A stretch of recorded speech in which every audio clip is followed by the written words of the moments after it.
Neste vídeo, nós iremos apresentar as ideias, as obras e as principais frases de 3 filósofos da diferença, como também as diferenças entre eles.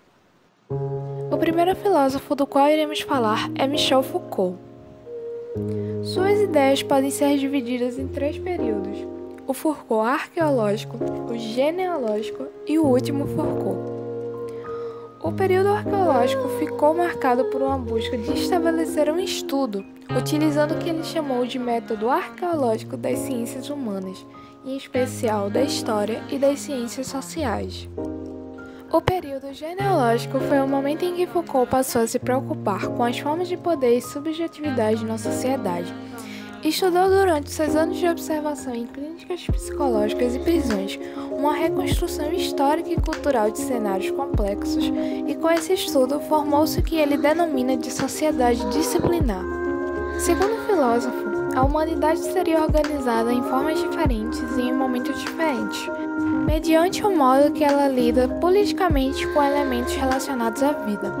O pensador caracterizou essas diferenças como relações microfísicas, que é relacionada ao poder exercido pelo que ele chamou de sociedade disciplinar, na qual compõe uma rede de pequenos poderes exercidos em pequenos núcleos sociais, por meio da aplicação e de técnicas disciplinares.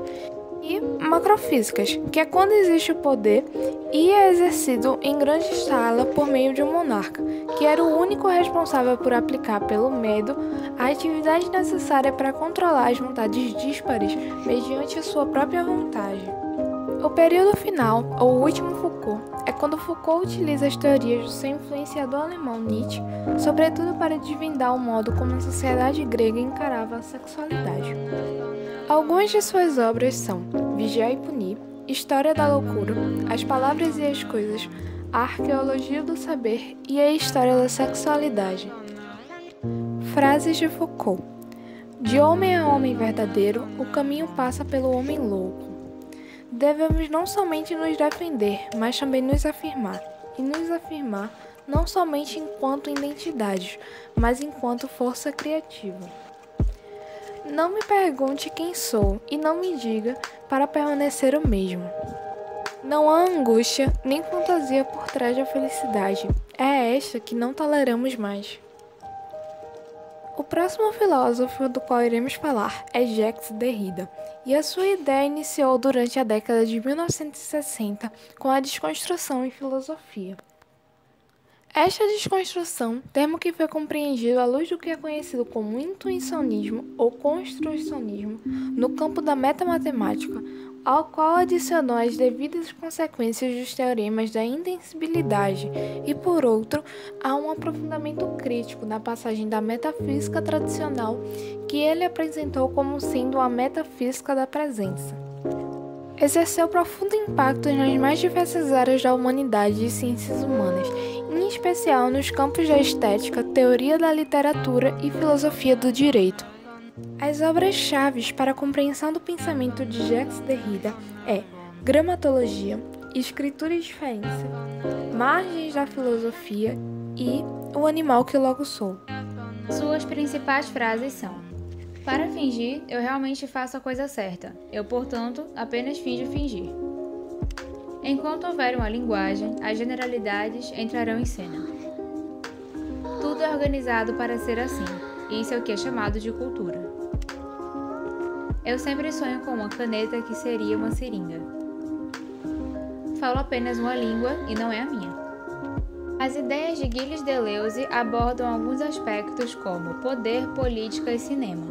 Mas não se trata de uma filosofia que retrata problemas costumeiros, como sociedade, humanidade, mundo, ideologia e outros. Segundo Deleuze, no livro Conversas, o pensador Foucault já alertava para a necessidade de rachar as palavras, quebrá-las. Escavar uma palavra eleva a comunicação a outro nível de compreensão, capaz de melhor articular com o tipo de aceno, estado ou sensibilização pretendida por ela. Deleuze destaca que a filosofia é um tipo de disciplina incumbida na tarefa de criação de conceitos, de modo que estes, a princípio, não têm um compromisso com uma aplicação imediata, efetiva, visando uma solução prática ou para servir a alguma lógica objetiva para determinado fim, que é papel da ciência. Suas principais obras são Nietzsche e a Filosofia Crítica de Kant, Proust e os Signos, Nietzsche e o Bergsonismo. Algumas das suas principais frases são: um conceito é como um tijolo. Ele pode ser usado para construir um tribunal da razão ou pode ser jogado através da janela. Filosofar é passear com um saco e ao encontrar alguma coisa que sirva, pegar. E a literatura é uma saúde. Destacando as diferenças entre eles, na segunda metade do século XX, de modo especial na França, floresceu uma perspectiva que procurou focar o pensamento como diferença. Sob forte influência de Nietzsche, as filosofias da diferença procuraram e têm procurado exercitar o pensamento em outros trilhos. Filósofos como Gilles Deleuze e Jacques Derrida tematizaram a própria diferença. Michel Foucault criticou a universalidade do sujeito moderno, pensando os processos de subjetivação.